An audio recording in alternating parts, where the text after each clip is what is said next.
¿Cuál ha sido el proyecto cultural más exitoso que ha gestionado y qué puede enseñarnos de esa experiencia? Yo creo que el proyecto cultural más exitoso que yo he gestionado fue hace poco, se llamó Mixur, Mercado de Industrias Culturales del Sur. Fue un reto enorme donde necesitábamos hacer un mercado en un ámbito multilateral, donde teníamos 10 países que se habían puesto de acuerdo para venir a un mercado multisectorial, es decir, teníamos 6 sectores que iban a venir a sentarse a una rueda de negocios en Corferias, en Bogotá. Además era una segunda versión de un mercado que ya se había hecho en Mar del Plata, en Argentina, y nos puso a mí y a mi equipo frente a un reto de tiempo, de manejo de 10 lógicas diferentes, de 10 países diferentes y de 10 sectores de las industrias culturales distintas. Había animación y videojuegos, editorial, música, artes escénicas,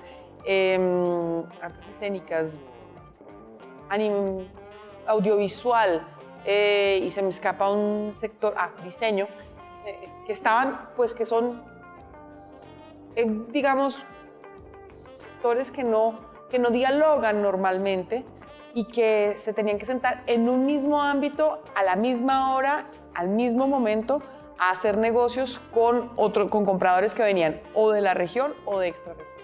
Fue un momento además en el que hubo una crisis muy importante en Ecuador porque hubo un terremoto, el gobierno el gobierno peruano estaba cambiando, el gobierno boliviano también, el gobierno ecuatoriano estaba preparando elecciones, hubo una crisis donde el presidente de Brasil cambió, una dimisión de presidente, hubo un momento en el que cerraron el Ministerio de Cultura de Brasil, en fin, fue un curso de geopolítica acelerado de la región, un curso para entender la inteligencia de mercado, de un mercado multilateral y al mismo tiempo un curso dentro del propio Ministerio de Cultura, pues esto era una misión, fue mi primera misión en el frente del grupo de emprendimiento cultural, donde tuve que además apoyarme en todas las áreas del ministerio y confiar en todas las áreas del ministerio. El resultado fue muy bueno, logramos hacer una gerencia tripartita, una gerencia artística, una gerencia de industria, una gerencia comercial. Y todo el mundo, desde mi equipo de trabajo, los equipos de trabajo que se contrataron específicamente para el proyecto y los equipos del Ministerio de Cultura, todos tuvieron su espacio, todos tuvieron su ocasión de descollar, de brillar, y donde los países se fueron y los sectores se fueron de Colombia muy contentos y muy satisfechos. Logramos incluso tener hasta una medición estadística del mercado. Entonces fue un proyecto muy complejo, muy completo. Les voy a dejar el video para que vean un poco de qué se trató. Y fue un momento en el que yo aprendí a confiar en las capacidades de los demás y a trabajar en red y en equipo. ¿Cuál ha sido su proyecto cultural más complejo, en donde ha habido algún tipo de fracaso, de situación difícil, y cómo ha aprendido de eso y cómo superó esos momentos difíciles? Creo que el trabajo más duro que yo he tenido que hacer y que ha sido más complejo fue la producción de una película que se llamó El Cartel de los Sapos. Fue una película que se rodó en 3 países, en 7 ciudades. Éramos todos muy jóvenes, teníamos sin duda experiencia, teníamos sin duda un respaldo cada uno desde nuestros ámbitos personales y profesionales. Eran 4 productores, un inversionista muy grande y yo era, digamos, la que canalizaba todo el manejo de recursos. Fue muy, muy laborioso porque el cine es un universo eminentemente técnico y donde uno genere dudas o tenga dificultades para entender exactamente qué es lo que necesita, empieza a tener dificultades. Entonces, coordinar ese equipo de trabajo, coordinar el presupuesto de trabajo, entender que el presupuesto si bien tiene que ser muy efectivo, muy costo efectivo, es un presupuesto que se tiene que gastar en lo que se dice que va a gastar y no empezar a ser demasiado escrupuloso en los ahorros, pues fue una de las grandes lecciones aprendidas de ese trabajo. Lo otro que aprendimos, yo creo que todos allí, fue a trabajar con los equipos extranjeros y a ver cómo los equipos colombianos aprenden muy rápido y entienden muy bien y se nivelan muy rápido. Entonces aprendimos también a confiar en los equipos colombianos.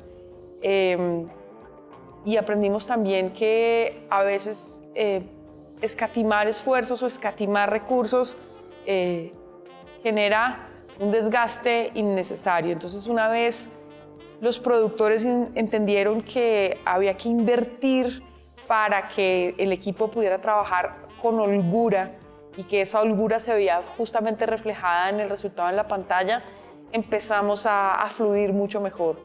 Al invertir en personal muy especializado, muy competente, permitía que las horas de trabajo fueran más llevaderas, empezamos a fluir mucho mejor. Entonces, fue esencialmente una experiencia en la que aprendimos todos a manejar nuestros recursos y entender que nuestros recursos no son solamente el dinero, sino el tiempo y las energías que se le ponen a un proyecto. ¿Qué debe ser y hacer un gestor cultural para ser exitoso y reconocido en su entorno? ¿Y qué no debe ser y hacer un gestor cultural para ser exitoso y reconocido en su entorno? Yo creo que hay una expresión que a mí me gusta mucho que dicen los franceses, que es: tienes las virtudes de tus defectos o los defectos de tus virtudes. Es decir, yo creo que un gran defecto que tienen los gestores culturales cuando están empezando es la terquedad.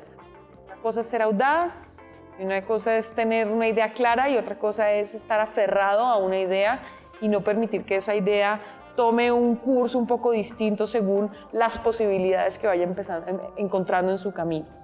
Entonces yo creo que un gestor cultural tiene que estar muy a la escucha de lo que sucede en su entorno, muy a la escucha de las personas que son susceptibles de acompañarlo, financiarlo, asesorarlo en el camino, porque son esas personas que van a permitir que ese trabajo o ese proyecto crezca.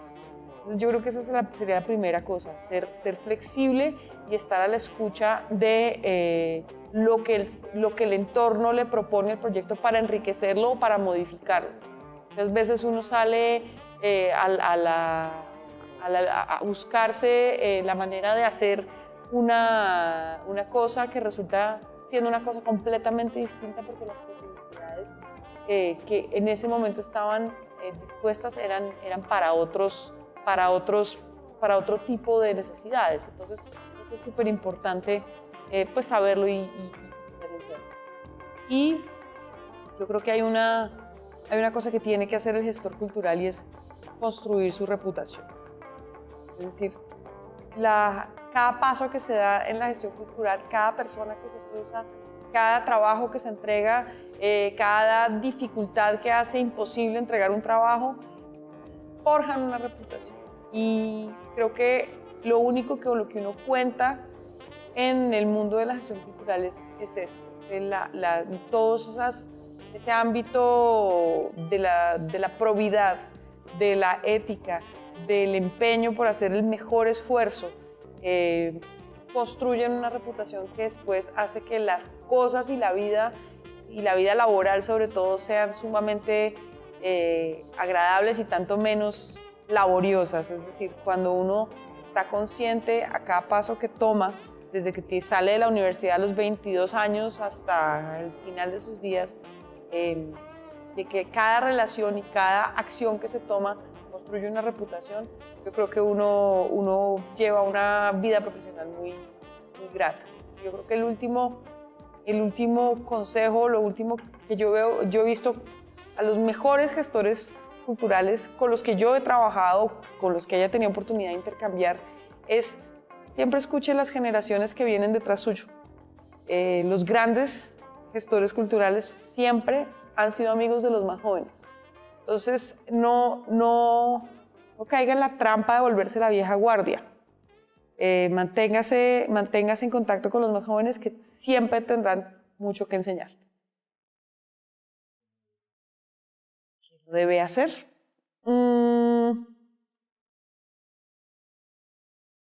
Para allá, ok.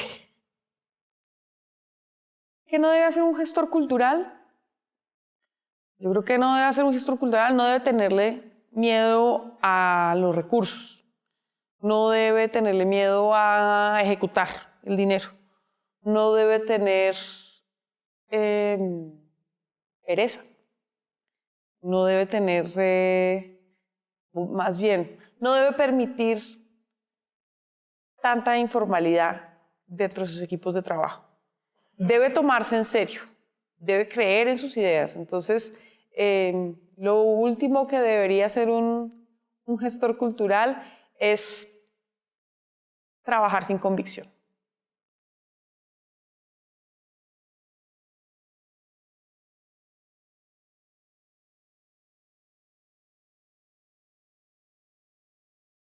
Creo que uno tiene, según lo que va sucediendo en el tiempo, uno tiene proyectos que va como alimentando en su mente. Y en este momento se me ocurren varios.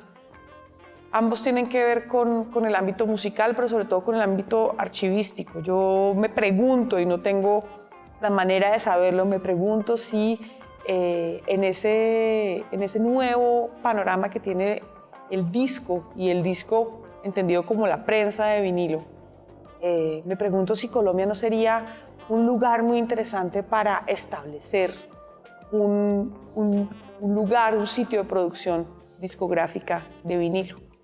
Me pregunto si la posición privilegiada de Colombia en el continente no lo haría muy interesante a nivel de distribución, a nivel de producción y a nivel de creación. Creo que además podríamos, teniendo a la mano el acervo archivístico de las disqueras de antaño, que ha sido muy apetecido en los últimos años por los disqueros europeos y americanos, creo que tendríamos además una oportunidad muy importante de lograr revalorizar interiormente en Colombia ese archivo fonográfico. Entonces, digamos que ese sería como mi proyecto soñado de este momento. Yo creo que cada 2 o 3 años empiezo a nutrir un nuevo proyecto y bueno, a veces no dan los tiempos ni los recursos para hacerlo, pero ese sería el mío en este momento.